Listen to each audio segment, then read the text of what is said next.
अंग्रेजों के विरुद्ध भारत का प्रथम स्वतंत्रता संग्राम 1857 के कालखंड में लड़ा गया।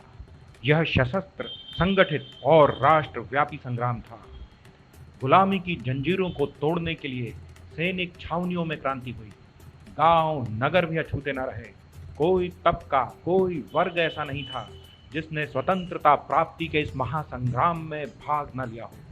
पुरुष, महिलाएं, किसान, मजदूर, अमीर, गरीब, सामंत, दलित, सबका ध्येय एक था, अंग्रेजी सत्ता को उखाड़ फेंकना।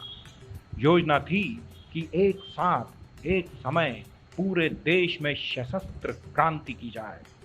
हर सैनिक छावनियों में रोटी और कमल के रूप में सांकेतिक सूचनाएं भेजी गईं।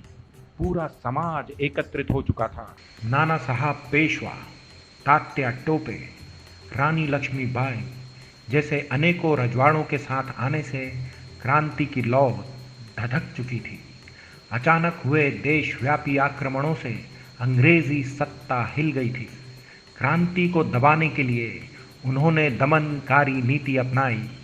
परिणाम स्वरूप स्वतंत्रता प्राप्ति का उद्देश्य विफल हो गया। लेकिन अंग्रेजों के खिलाफ क्रांति की जो ज्वाला भड़की थी, उसकी चिंगारी शांत नहीं हुई। कालांतर में उन्हीं चिंगारियों ने क्रांतिकारियों की नई पीढ़ी को जन्म दिया। वासुदेव, बलवंत फड़के, चापेकर बंधु, तिलक और आगे चलकर सावरकर उसी कड़ी का हिस्सा बने।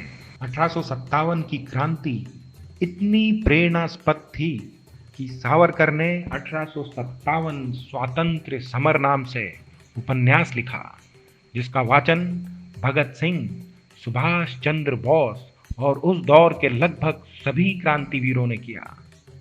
एक उद्देश्य के लिए संगठित रूप से पूरे समाज द्वारा कार्य करना, हेतु सिद्ध होने तक प्रयास करते रहना, अपने पुरुषार्थ से अगली पीढ़ी को प्रेरणा देना, यह सब 1857 की क्रांति की शिक्षाएं हैं। आओ अपने इतिहास से सबक लें। पहले गुलामी के खिलाफ लड़ना था, आज गुलामी की मानसिकता के विरुद्ध संगठित और सर्वव्यापक संग्राम छेड़ने की जरूरत है।